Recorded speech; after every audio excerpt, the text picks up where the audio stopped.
श्री कृष्ण ने बताया, कन्यादान का सही अर्थ विवाह में अपनी पुत्री को दान करना कन्यादान नहीं है। कन्यादान हिंदू धर्म में विवाह संस्कार का एक महत्वपूर्ण रस्म माना जाता है। कन्यादान में कन्या को उसके पति के हाथों में सौंपा जाता है। लेकिन क्या आप जानते हैं कि कन्यादान का असली अर्थ कन्या का दान करना नहीं होता, बल्कि श्री कृष्ण ने इसका अर्थ सही मायनों में समझाया है और ये भी बताया है कि ये जरूरी है या नहीं। हिंदू धर्म में जब विवाह होता है तो उसमें एक रस्म निभाई जाती है जिसमें माता पिता शादी करके अपनी बेटी को उसके पति को सौंपते हैं और दान से जुड़े वचनों को कहते हैं। इस रस्म को कन्यादान कहते हैं।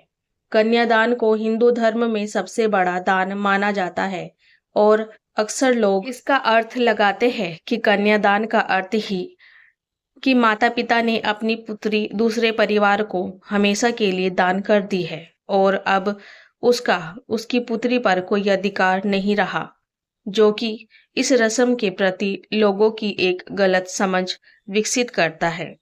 कन्यादान का अर्थ है कि पिता अपनी पुत्री की जिम्मेदारियों को वर को सौंप देता है और वर कन्या को सुखी और संपन्न रखने की जिम्मेदारी लेता है।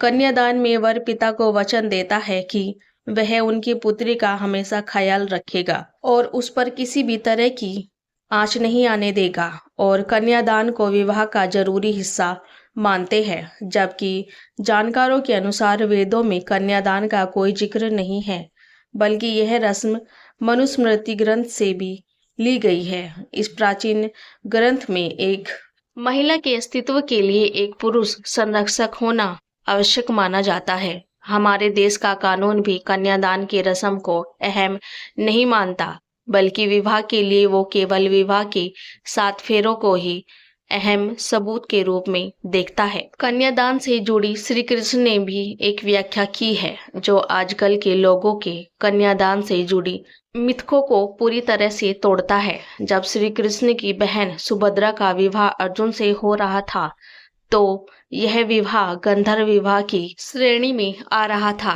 जिसमें लड़का लड़की अपनी मर्जी से भगवान को साक्षी मानकर विवाह करते थे। जब श्री कृष्ण जी ने अर्जुन और सुभद्रा का गंधर्व विवाह करवाया तो बलराम ने उनका विरोध करते हुए कि श्री कृष्ण जिस विवाह में कन्यादान ना हो वो विवाह पूर्ण नहीं होता। इस पर श्री कृष्ण ने बलराम को कन्यादान का असली अर्थ समझाया था। श्री कृष्ण ने क्या कहा था कन्यादान के बारे में? श्री कृष्ण ने बलराम से कहा था कि कन्यादान कोई पशु नहीं है जिसका दान किया जाए। ये सोच की पशुवत सोच है। कन्यादान का सही अर्थ है कन्या का आदान करना, ना कि कन्या को दान में देना। आदान का अर्थ होता है लेना या ग्रहण करना। कन्यादान के समय पिता उसके पति को यह कहता है, मैंने अभी तक अपनी बेटी का पालन पोषण किया, जिसकी जिम्मेदारी मैं आज से आपको सौंपता हूँ। इसका यह मतलब बिल्कुल नहीं कि पिता ने बेटी का दान कर दिया और अब उसका बेटी पर कोई हक नहीं है। दान उस वस्तु का किया जाता है जिसे आपने कमाया है, लेकिन बेटी को आप संपत्ति नहीं समझ सकते, बल्कि वो आपकी संतान है, भगवान का दिया हुआ अमूल्य सौगात है, इसलिए उसका दान नहीं हो सकता। पुत्री को महादान समझकर दान करने वाले पुण्य करने के बजाय पाप के भागीदार हो सकते हैं, क्योंकि उनका मन गलत अर्थों में समझकर पुत्री के साथ एक तरह से अन्याय कर रहा है। कन्यादान की परंपरा कहाँ से शुरू हुई? पौराणिक कथाओं के अनुसार कन्यादान की प्रथा सबसे पहले दक्ष प्रजापति द्वारा शुरू की गई थी।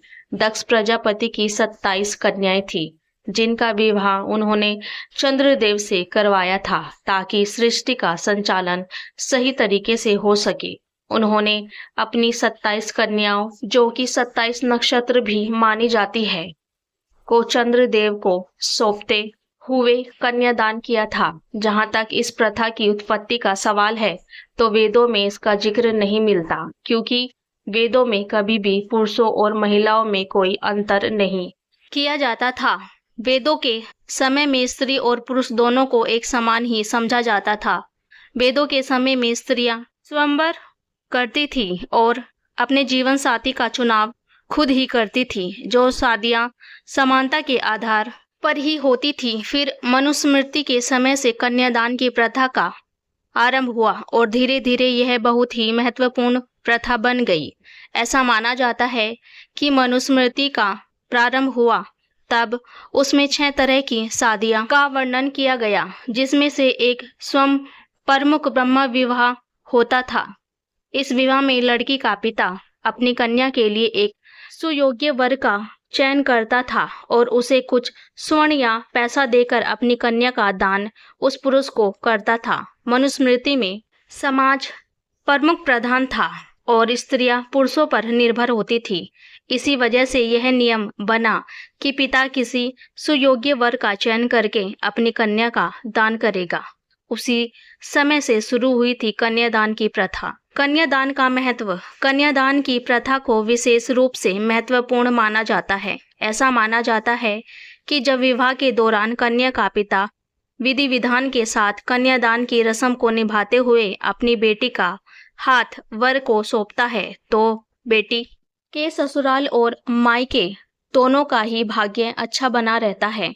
इसी वजह से यह रस्म महत्वपूर्ण और आवश्यक मानी जाने लगी और इसे महादान के रूप में देखा जाने लगा। कन्यादान को महादान क्यों कहा जाता है? विवाह के समय वर और वधू को भगवान विष्णु और माता लक्ष्मी का रूप माना जाता है।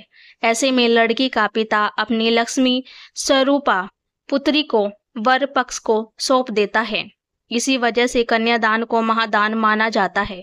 यदि कोई लक्ष्मी का दान करता है तो वह अपनी सुख समृद्धि का दान भी कर देता है, तो इसी वजह से कन्यादान को महादान माना जाता है।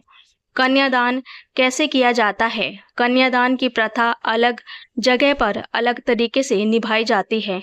आमतौर पर इस प्रथा में वधू की हथेली को एक कलश के ऊपर रखा जाता है। फिर कन्या का पिता वर की हथेली पर अपनी बेटी का हाथ रखता है।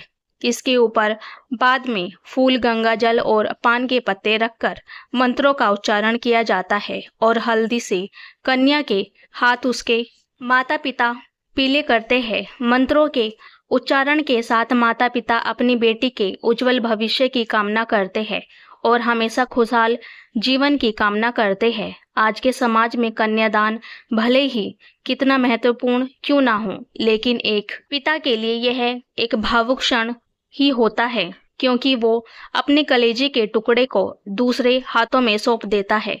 जय श्री कृष्णा। राधे राधे।